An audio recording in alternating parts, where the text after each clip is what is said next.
Here are all the outfits Nancy wears in today's book. A yellow thigh-length t-shirt, jeans and a purple sweatshirt, a khaki safari jumpsuit with a canvas belt. Guess which outfit they put on the cover of the American and the British editions? Oh dear. Nancy Drew Files number 10 is called Buried Secrets. It was first published in April 1987. The book begins with Nancy at the mall, where she meets Ned Nickerson, her kind of boyfriend. We're told that Nancy and Ned broke up 2 books ago, but in the last book, they decided to become a couple again.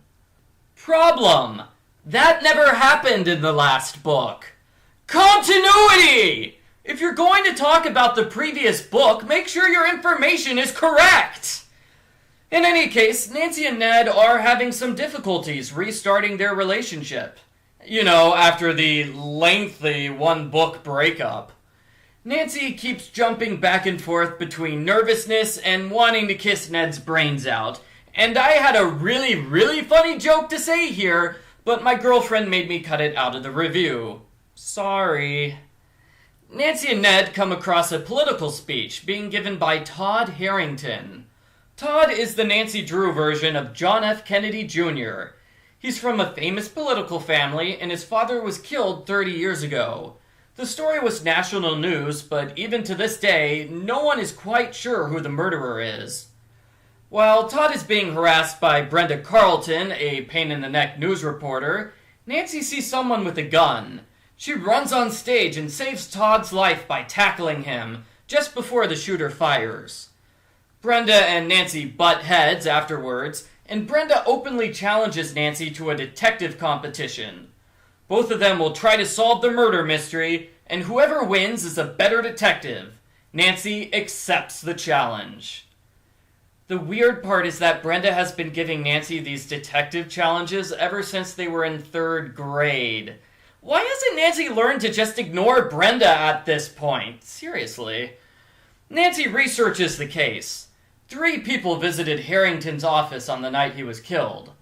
Neil Gray, a political opponent. Charles Ogden, the victim's chauffeur. Sam Abbott, the victim's secretary. Sam Abbott is now the mayor of River Heights, while the other 2 suspects haven't been seen in decades. Sorry, Sam, looks like you're the culprit by default. Nancy talks with Todd for a bit, and there's an exciting car chase as she drives home. As usual, Nancy almost gets killed, but she miraculously survives. Brenda is spying on Nancy. Of course she is. So she saw the entire car chase. Here's what she remembers about Nancy's attacker. He's tall. That's it. Brenda didn't see anything else.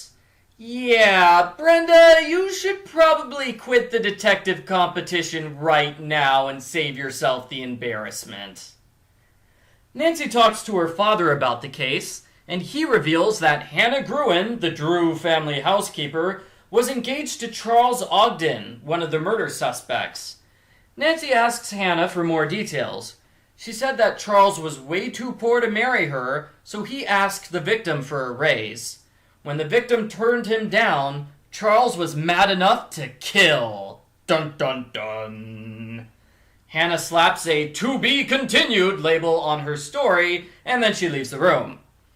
Not long after, Nancy encounters a prowler in her garage who warns her to stay off the case. The prowler later returns and messes up the kitchen as a warning. I find it amusing that the prowler threatens Nancy twice, but he doesn't bother with threatening Brenda, since she's too useless to solve the mystery. Poor Brenda, even the culprits don't think you're a good detective. The next day, Nancy and her friends go to the Harrington house, where they get mistaken for volunteers. Because, you know, the people working on Todd's campaign don't recognize the girl who saved his life 2 days ago. The girls stuff envelopes for a while, and they sneak into the victim's office. For the sake of the story, the murder scene has not been touched in the past 30 years. Nancy examines the large dumbwaiter, and she sees some extra wires going down the inside of the wall. She follows them and finds an open reel recorder inside a hidden compartment. Yep, it just took Nancy 2 pages to find the critical piece of evidence which the police overlooked. Sheesh, who investigated this crime scene? Since the book can't end this early, Nancy and her friends are interrupted before they can listen to the tape. Ned is also interrupted when he tries to tell Nancy something important. Meanwhile, Brenda decides not to be useless anymore. Off-screen, she solves the mystery of who tried to shoot Todd at the start of the book. The shooter is Neil Gray, the victim's political opponent. I have to admit, I'm impressed.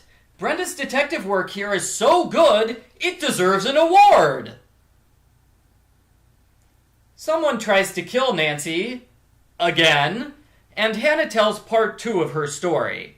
After the murder, her fiancé Charles had a lot of money. He refused to say where it came from, and the relationship ended soon afterwards when he disappeared forever. My favorite part of the book is the 5-chapter ending sequence, which starts with Nancy breaking into Harrington House on a dark and stormy night. I'm not sure why she breaks into the house when she's friends with the owner, but I'll let it pass. She listens to the audio tape, which was recorded on the night of the murder. It turns out the victim was a blazing criminal who purchased votes in order to become governor of Illinois. We hear him cheat Charles out of the raise he deserves, and we hear the victim blackmail Sam Abbott over an embezzlement charge. That's when Sam kills him. Nancy realizes that Sam used his embezzled money to bribe Charles in exchange for an alibi. She takes the tape as evidence shortly before Sam appears, along with the 2 goons that he hired to scare Nancy off the case. An extended chase sequence ensues, complete with 2 confrontations between Nancy and Sam. In the end, Nancy escapes through the dumbwaiter despite an untimely power outage and the culprit sawing at the wires. Pointlessly, Ned shows up at the end of Nancy's escape. They talk for a grand total of 10 seconds, then they walk out the door together. Why is he here again? Immediately, they run into Todd and call the police. The book ends a few days later. Brenda has admitted Nancy is the better detective, and Nancy has told Hannah the truth about Charles's money. Ned says the important thing that he wanted to tell Nancy, which is, I love you. They are officially a couple again for the third time. The end. Post-book follow-up. This is a good book. It's a definite change of pace to see Nancy solve a cold case murder when none of the suspects are around. It's also a change of pace to see Nancy solve a mystery in her hometown instead of going on vacation for the 10th time in a row. This is the 3rd book in the series with Brenda Carlton in it, and this is undoubtedly her best appearance so far. In books 1 and 4, Brenda was little more than an unimportant klutz. Here she is a legitimate antagonist with an actual personality. I approve. Speaking of characters who often get reduced to little more than background scenery, Hannah Gruen was pretty good in this book. It's nice to see that she has a life outside of doing Nancy's laundry. Bess and George weren't important to the book, but they had an entertaining subplot where George forces Bess to go jogging. Bess only agrees to go along with the plan in order to attract cute guys. Bess isn't very serious about jogging, and she brings ham sandwiches along. In her defense, though, ham sandwiches will probably attract more cute guys than jogging will. There are a few parts of this book that feel a tad off. In particular, I think the book missed the mark with the attack on Nancy in Chapter 12, and the failed parallel between Hannah and Nancy's relationship woes. There's nothing major which causes problems, but it just feels like Nancy is a hair out of place at times. Or maybe that's just the cover art. Overall, the book has a unique premise and a fantastic finale that brings several small details together in a satisfying way. I give this book a 9 out of 10.